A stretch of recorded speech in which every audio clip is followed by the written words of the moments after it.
Laker Nation, what's going on? This is your host, Derek James. And I am here, man. What's going on, YouTube? I am here. Hey, listen, we're going to break down tonight's game. Just a Kid from Akron was in the building. Mr. Triple Double himself was in the building. I'm going to break down the entire game, step by step. And that's coming up next in the film room.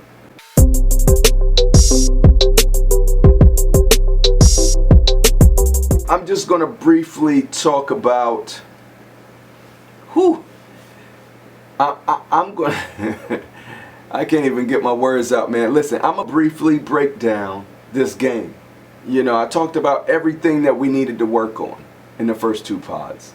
And I feel like if I keep doing that, it's going to turn into, especially with this preseason. Because again, tonight versus the Warriors, we're in the Warriors' home. We fell short again. And I feel like if I keep on going over and over about the things that we need to fix, which I'm sure you all see, you all know, but I like to break down the footage. And like I said before, in the first two pods, in the first two games, there was not a lot that I seen that I liked other than individual players and individual plays. Of course, in the first two pods, I talked about cohesiveness and how that's going to come with the more minutes they log together and things like that. And I understand that putting a whole bunch of superstars in one building doesn't necessarily mean that it's going to result in just high level domination on the court. And although we haven't seen our full squad on the floor yet, I feel like that's still not going to be the case even with them all on the floor. And the reason why I say that is because no matter how many people you put on the floor, no matter what their names are or what they do individually, doesn't mean they're going to fit together. We have a lot to work on. I'm going to keep it brief this time. I promise you I'm going to keep it brief. We have a lot to work on, and I understand that it's going to be a longer road than initially what I thought. I thought that automatically, because all of these dudes know how to ball, that when they come together it's just going to be, you know what I mean? It's just going to be so right. And I think I'm not the only one. I think a lot of Laker Nation also feels this way. Certain people probably knew, you know, hey, it's going to be a while before they get it together. We got a lot of new pieces and yada, yada, yada. And I get it. From a fan's perspective, that feels like almost like a cop-out a little bit, like an excuse why you may have lost the game or why you may have not played well. And I understand it's going to take more. Originally, like I said, I thought it was going to be win-win-win, win-win-win, loss, win-win-win. You know, so now I'm more so thinking, hey, it's gonna take some time to get all these pieces to kind of fit. You know what I mean? And especially how they're doing it, especially how Vogel is doing it, because he's got a lot of lineups, and I understand he's got to see who works and see who doesn't. Wouldn't you want to have your starting lineup out there to build the chemistry early rather than playing two of the starters, sitting two of the starters, playing two more of the starters, sitting two starters? And I know probably towards the end he's probably going to have all of them out there. But in my opinion, no matter how old they are or how many minutes they've logged and how many years they've been in the league, they still need that chemistry on the court. These are the guys that are going to be playing down this stretch if you're talking about getting to June, July, or whenever the finals is, right? So I understand it's a marathon, not a sprint. But to me, it's like you want to build that chemistry early. I would have had him out there with AD. I would have had him out there with Melo. I would have had him out there with Malik Monk or whoever the other starter is going to be. I would have had him out there that game and maybe played him just in the first quarter and then sat Russell and then sat LeBron. I understand that's probably what he's going to do game 4, maybe game 5, but it's like, come on, man. You know, let's get these guys together, the chemistry building early against these good teams, especially a team like that. They were shooting our eyes out. So to me, I guess you understand, you know what your starters is going to do, so you're not really too worried about it, which I get. I want to talk about the positives, this attitude, especially with seeing LeBron come back and seeing Westbrook for the first time on the floor and seeing how those pieces fit together.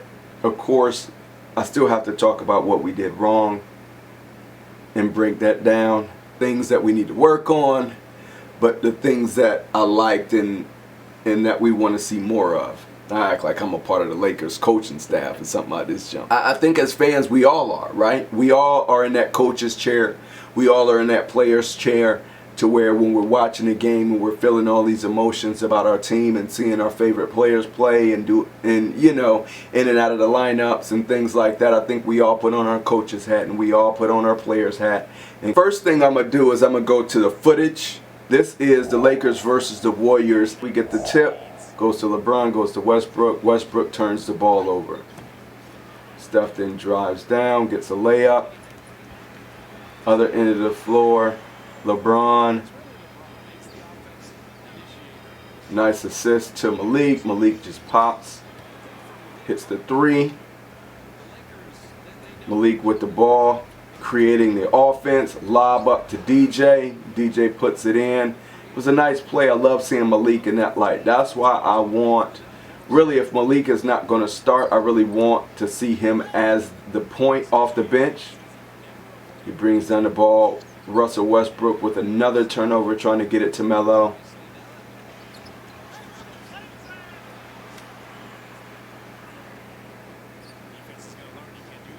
Kendrick Nunn to Melo. Melo with a nice move to the cup. I like seeing him real bouncy and real spry. Nice steal by LeBron. He's going down. Gets an and one. Count it. Count it. It was a low scoring first. It was really weird. That's the lowest scoring first quarter I've seen in a long time. Carmelo with a jumper. Who is that? That's Dwight with the rebound. We were killing the offensive boards tonight. LeBron with the turnaround. Nice jumper over, I think it was Avery Bradley. LeBron almost fumbled the ball, but he got it over to Nunn. Kicks it out. Nunn drains the three.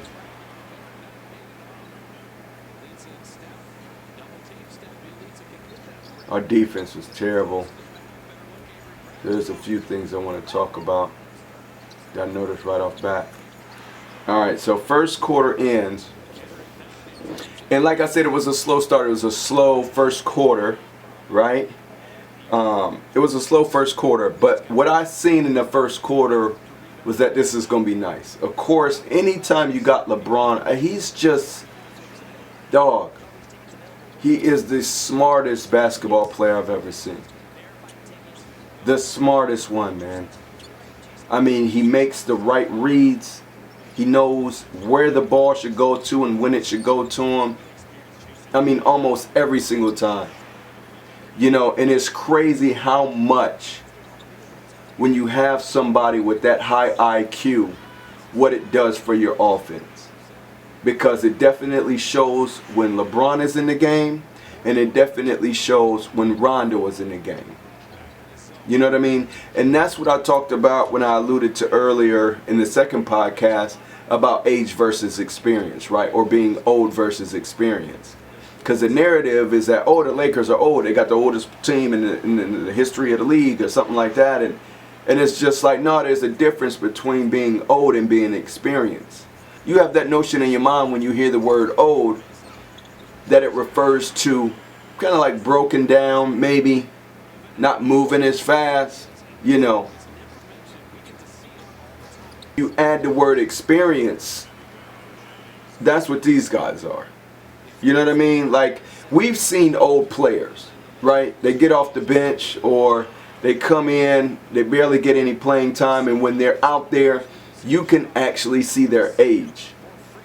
Although LeBron is not as fast as he used to be. His spins on his, you know, he maybe doesn't jump as high.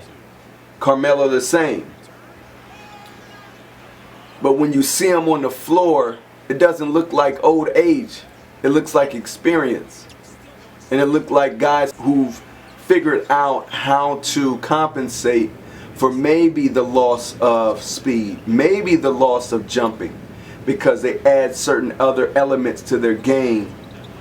I like what I've seen from LeBron. It's crazy what he does. It doesn't make any sense. How people are still talking about, oh, you know, Giannis is the best in the league just because he won the finals. Or Durant is the best in the league just because he can pretty much automatically hit a three and a jumper anywhere on the floor. That doesn't make him the best player. And I'm so tired of this narrative, people always saying, oh, he's the best player in the world. He's the best player in the world. No, the best player in the world is not just the guy who scores. The best player in the world is not the guy who wins the title just because all of the other superstar teams were hurt. He didn't have no competition. What was his competition? So don't tell me that, you know, oh, he's the best player in the world because he won the title. That don't make no sense. And can't nobody tell me how to make that make sense. Because had he played the best teams and had the best teams not been injured, then it would have been a different story. The Bucks would have not won that title. And I guess you can go back through the previous years and say that about almost every NBA Finals. Or had Draymond Green not been out, or had Toronto faced, you know, whatever. You know, you can go and say that towards a lot of things. But what I'm saying is that you can't say he's the best player in the world just because of that. Just because he won the title? Are you serious? Giannis is nowhere near the best player in the world. Nowhere near it. Because Kevin Durant is light years ahead of him. In my opinion. More people can stop Giannis more than they can't stop Durant. You can't stop that. Nobody can. Nobody can stop LeBron. Nobody can. But LeBron looked good in that first quarter. Thought Melo looked good. Of course, Malik Monk, I'm not going to keep harping on him. He is just the truth. He's going to be the X factor. I think he is exactly what we needed all of the other years when LeBron first came to the Lakers. Had he been there instead of Kuzma, instead of KCP, listen, man, listen. This kid is exactly what LeBron needs. It's instant offense off the bench if he comes off the bench. Or he's one of those guys where you can just trust. If you pass him the ball, he's either going to do something with it or he's going to, you know, shoot the three and knock down and get you a bucket. He's not going to stand around and try and dribble and get blocked and then pass it back to LeBron. So many years I've watched LeBron's teams, dog, and every single time there's like 2 or 3 players in his lineup that don't know what to do with the ball and they just pass it back to him like, LeBron, save me, LeBron. And he finally has somebody like Malik Monk who's like, no, you pass me the ball, I'm going to do exactly what you want me to do with it. I'm going to go get you a bucket and I'm going to put them points on the board. You see what I'm saying? So that's Malik Monk. All right, let's go into quarter number 2. Dwight Howard was balling out of control. It's just always so much foolery with Dwight. That's the only thing. If he could cut back on the foolery, and sometimes it's funny, but then sometimes it's like, bro, you just causing a distraction out there for no reason. Like, second quarter we was down, what's that, 2? And the Warriors started heating up. 37-32. Westbrook to Kent Bazemore. He shoots the 3 in the corner. It's 37-35. Warriors with the ball. Yo, listen. That was a Jordan Poole step back 3. Was crazy. And the Warriors really started to heat up. You could tell they came out flat in the first quarter and they kind of woke up in the second quarter. I like the Malik Monk to LeBron James for the bank shot. LeBron was feeling it in the second quarter. He started to heat up. It's 48-41. Westbrook to Kent Bazemore. Boom, popped another three. It's 48-44 with 3 minutes left. Westbrook finally gets on the board with a layup. Bullies as well his way in. It's 51-49. They shoot a three. They go up 54-49. LeBron comes down. Nothing happens. And towards the end of the half, right on cue, they start going up. They go up by 8. They bring the ball down. Steph gets an easy cut to the basket. Somebody, whoever, took their eyes off Steph. I mean, you can't do that. They go up by 10. Easy.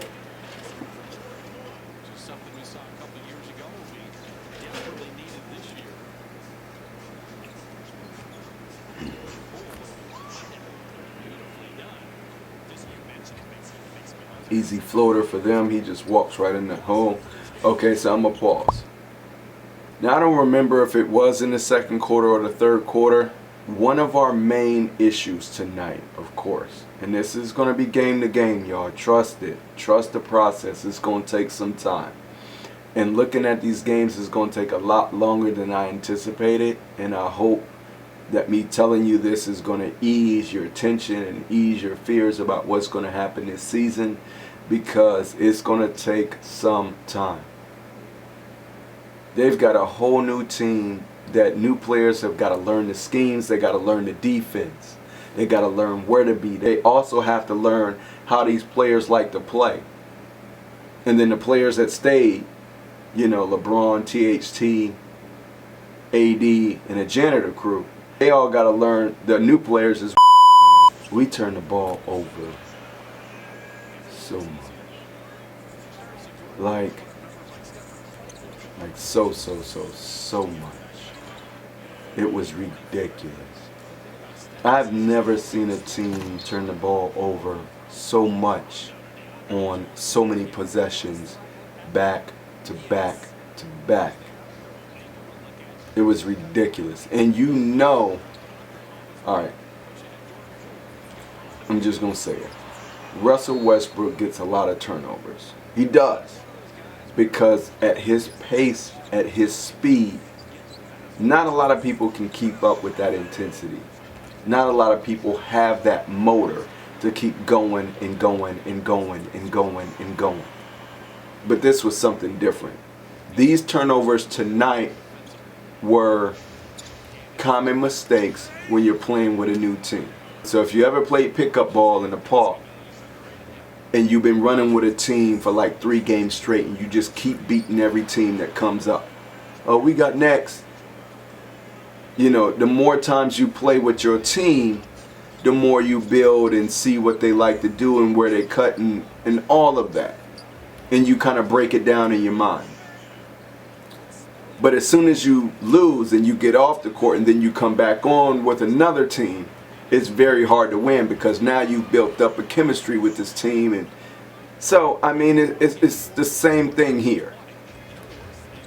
You know, it's just the same thing here. All right, let's go to the third quarter. The third quarter, they immediately go up by 11. They was already up, I think, by 8. And they just start making everything. They start making everything. That was a good lob to DJ. I can't believe DJ caught that lob. Listen, DJ got up. Rondo being Rondo. Man, that looked good. That was a good pass. Malik Monk, turnover. I think after I watch the highlights here, I am going to look up how many turnovers each player had. And I think it's going to blow all of our minds. Because I know, watching the eye test, I feel like every player on the Lakers team got a turnover or multiple turnovers. But I think when I look at the actual numbers, it's going to be staggering.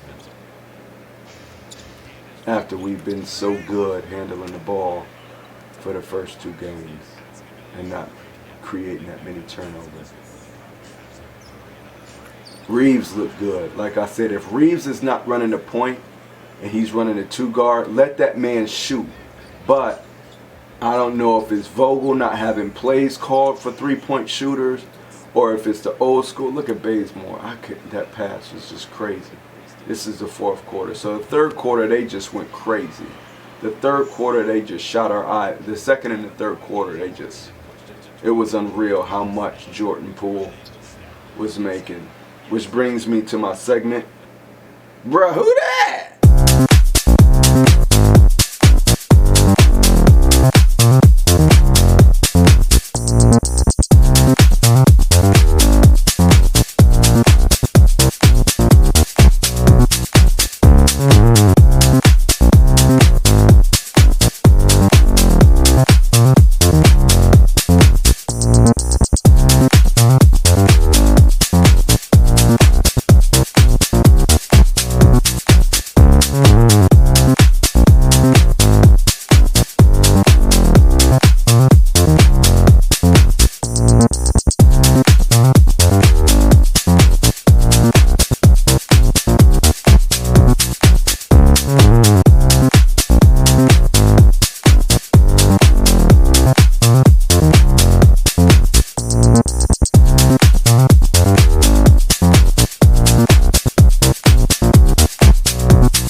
So let me say this.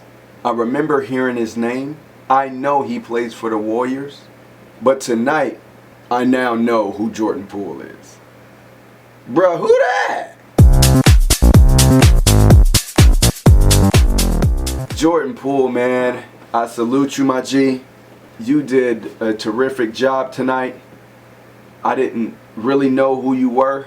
I heard your name before, and I didn't know who you were. And somebody better guard this man next time we play him, which is our first game. It's our season opener. We play the Warriors. And I think it's in our house, but still, somebody better guard this man. Jordan Poole went ham. Ham. My new segment that I love. I'm going to do this every pod. Because when he started heating up, I said, bruh, who that?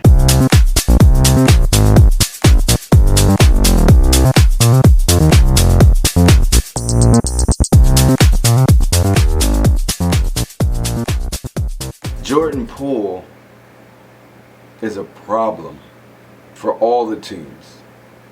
If he plays consistently like that night to night with Steph, and they get Clay back, they got the cheat code over there at the Warriors. It's like they find anybody that can shoot threes, and they put him on the team. Steve Kerr, man, I doubted him,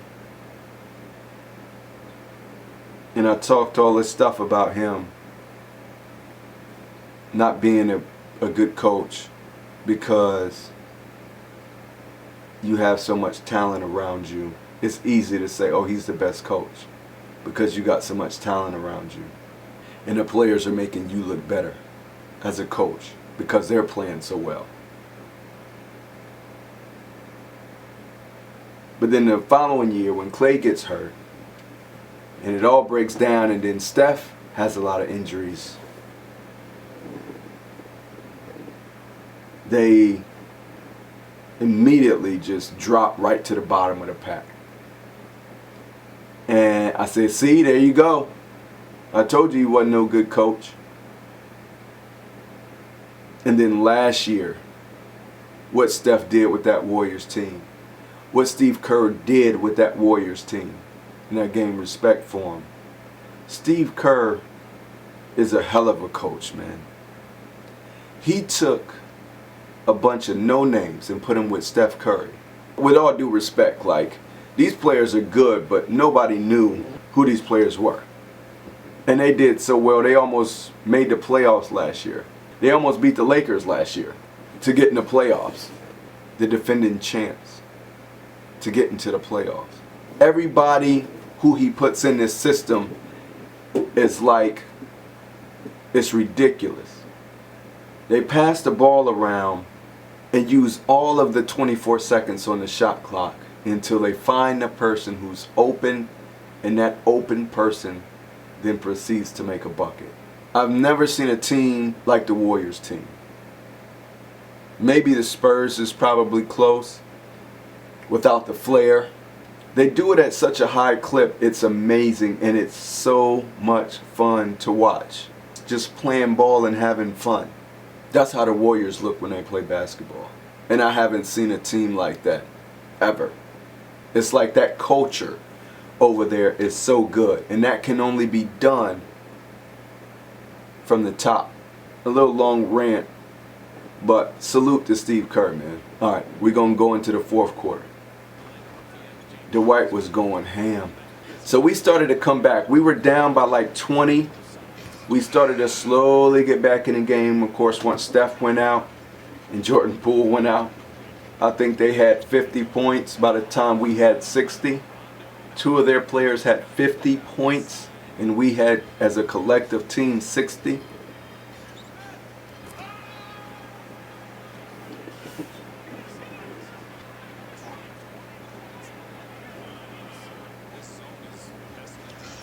THT came back in and went ham. I don't know why he sits THT so much. The only reason is I just hope he's saving him. I don't know why he would be saving him. He's the youngest on the team. He should be playing all the minutes. All of the minutes. But THT just came in balling out of control. So yeah, THT went ham in the fourth. Nunn put up some shots. Dwight went crazy. Reeves looked really good out there. I love to see him not running the point and just, you know, his defense actually looked better. It's still a little bit out of control, hacking a little bit, but it looked better. He's just so aggressive. He reminds me of my husky, just all over the place.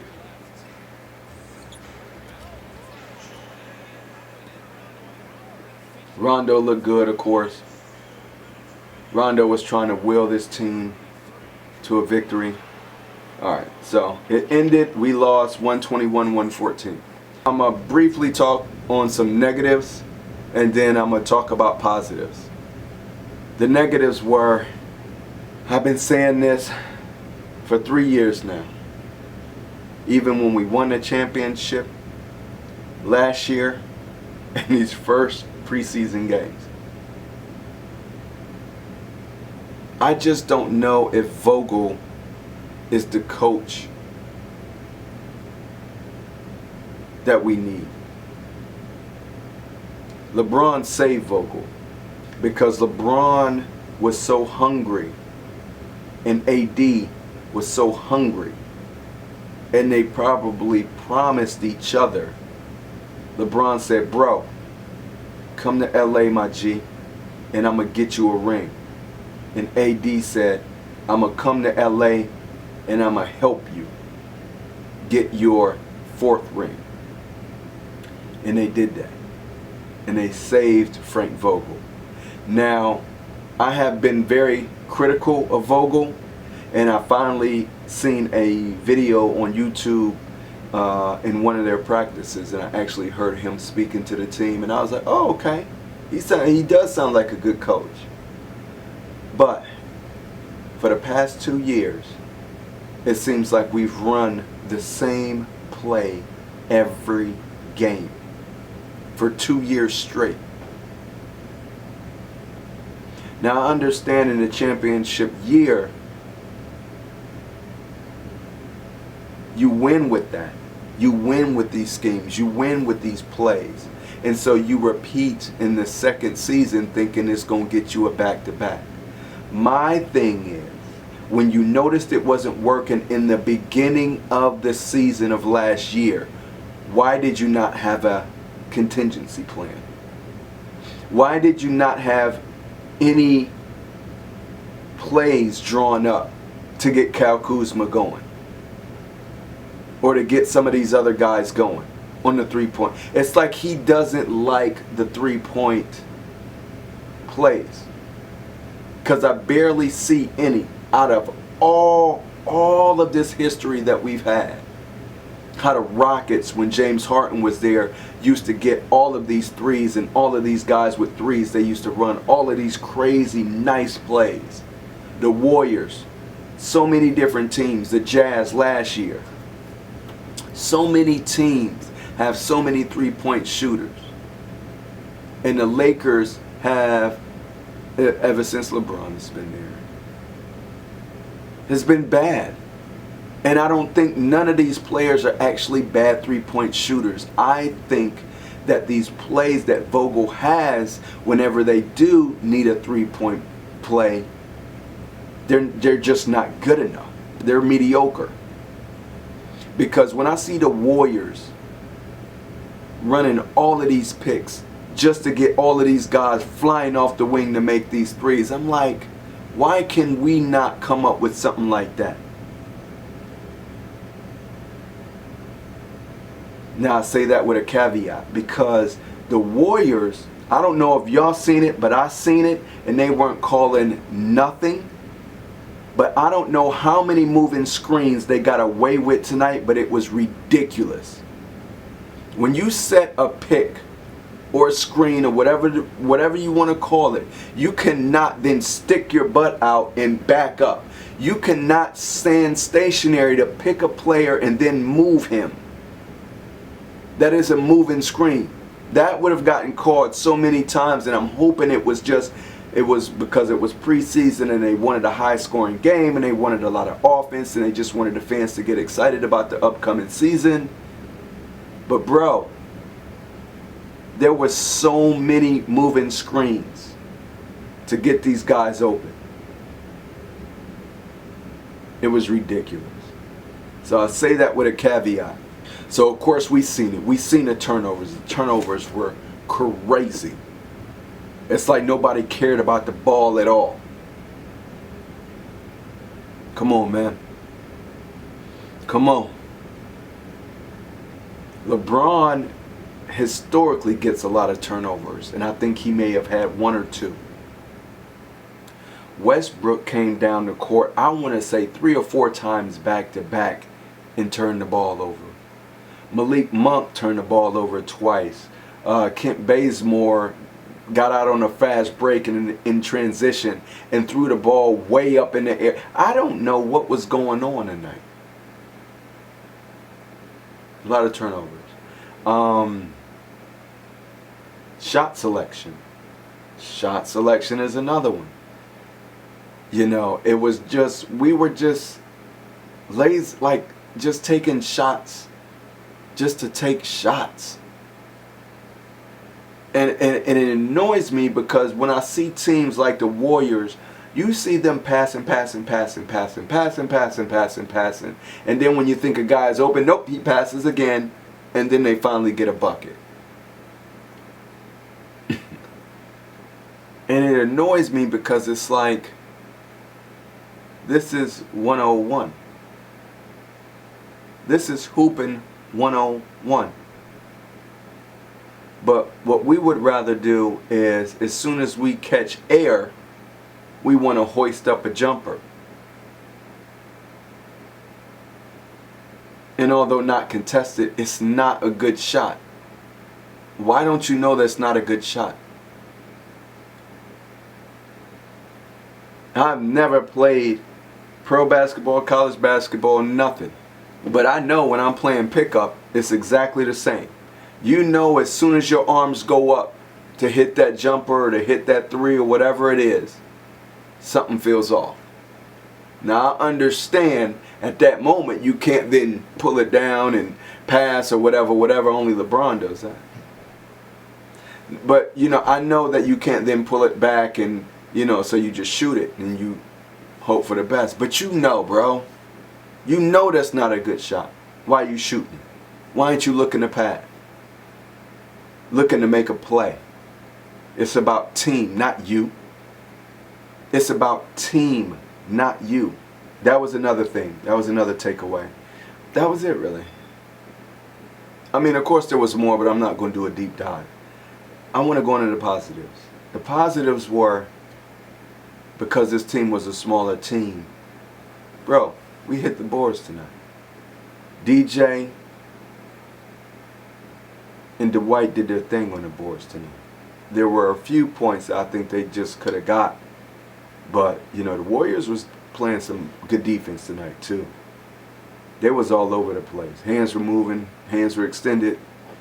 You know, they were just getting deflections everywhere, getting steals everywhere, and they were running. But it was also because we was careless with the ball. So,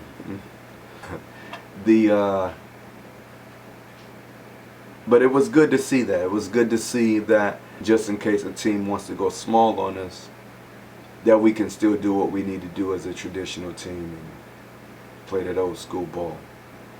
Got our big man in there crashing the boards, getting the rebounds and putting them up. So I like to see that. So that was good. It was good to see that although we got down by 20 and they were just disrespecting us tonight. God, man. Jordan Poole went crazy. Steph went crazy. And everybody was just joining in on the fun. I think, you know, one of their third streams came in and hit 3 threes. I mean, it was just ridiculous. It was ridiculous, right? But we didn't stop. We kept battling, and that's what I wanted to see.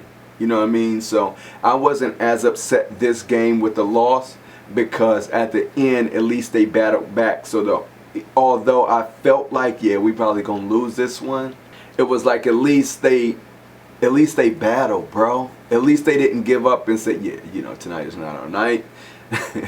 We just gonna go through the motions and play. No, they battled back in there, and I tip my hat to Rondo because I think he was the engine, of course, that forced the issue. One bad thing, now I mentioned Rondo. There was one play in particular when Rondo was running. He was trying to get his team a victory so he can go away with a win because he is very competitive. He does not like to lose. You can tell. And when he's running down court, he has to stop and wave his arm for 2 of his players to run up court. Are you serious, bro? That's crazy. And he wasn't even going that fast, for real. That's crazy to me. I'm going to save, of course, the best for last. So let's talk about Russell Westbrook. He looked real rusty. And I know Russell Westbrook, he is super competitive. He is high energy. He is high octane. He is high whatever. This will not be the story of Russell Westbrook for the entire season. This is a bad game. I don't know if any of Laker Nation has seen Russell Westbrook play. I know a lot of people don't like him because of his attitude and his, you know, just the narrative he has around his name. Although he is Mr. Triple-Double, they always say he's, you know, just padding the stats and all this stuff and all that. So, listen, Russell Westbrook can ball, yo. And I know y'all know this because he's Russell Westbrook.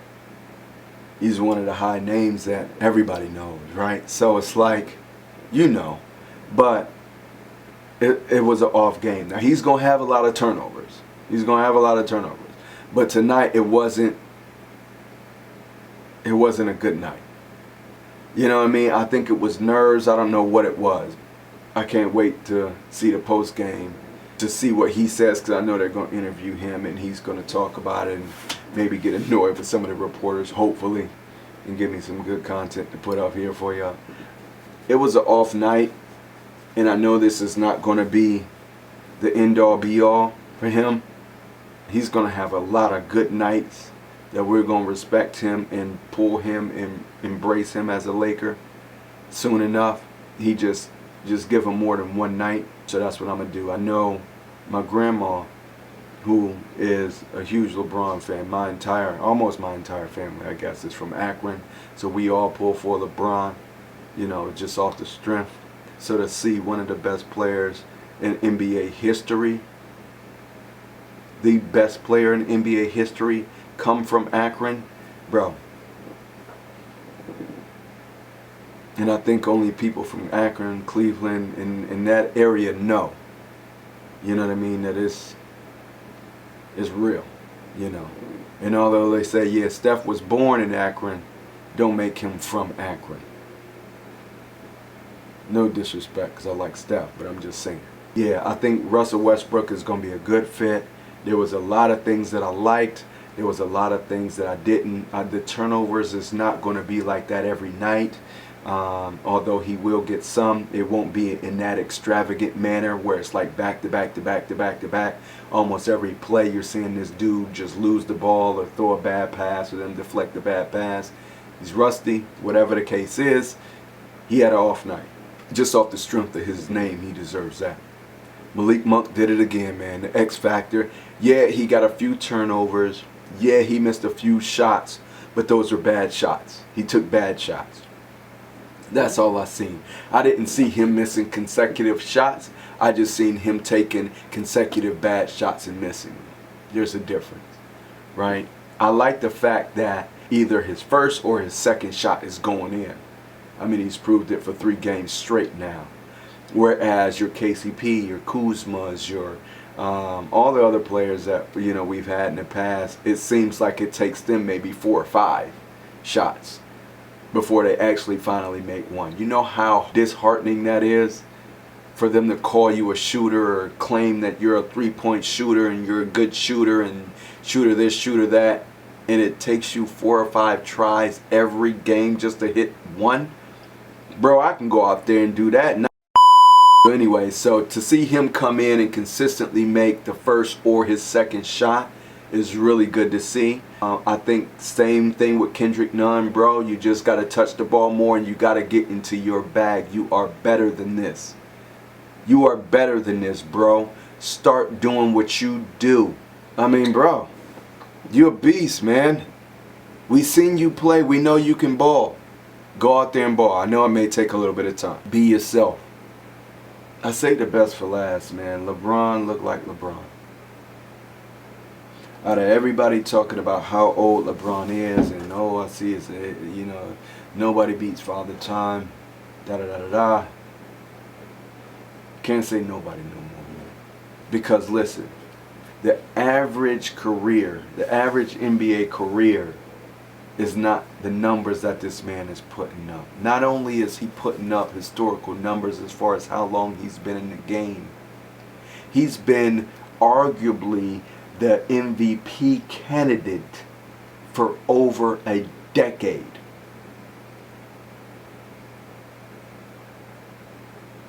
When was LeBron's prime? Tell me. I'll let you lie to me.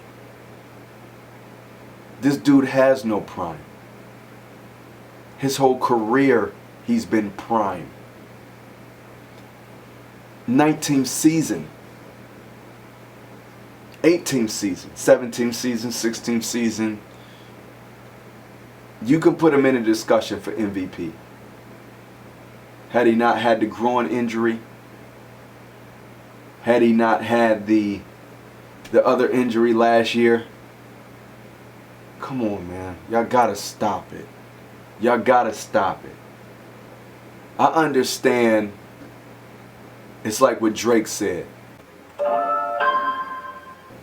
Drake said it best, man. Nobody praying for you when you winning. Y'all gotta stop it, man. LeBron, y'all just gotta stop, man. I don't even gotta speak for homie. Y'all see what Big Homie do every night with every team he goes to. When he leaves the team, what that team does, drops to the bottom.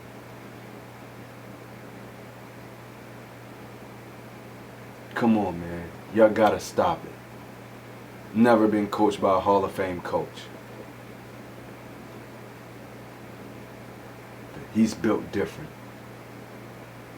I understand how it feels when somebody just keeps winning and keeps doing everything right and doing the same numbers every year, the same numbers. And y'all say Father Time is undefeated? He's in his 19th season. He's in his 19th season, y'all. The man known as King James has almost played in the NBA 2 decades. and probably has given you 25, 7, and 9 consistently every year. Not only has he done that, he's done that with going to the finals 8 years straight.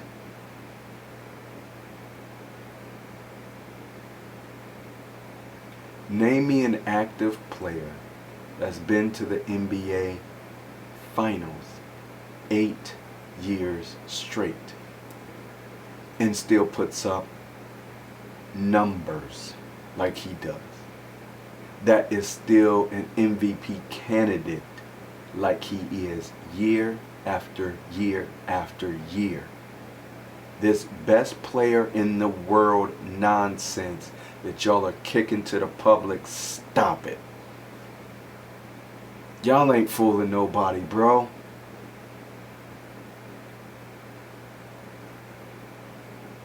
Nobody prays for you when you winning. Don't forget it.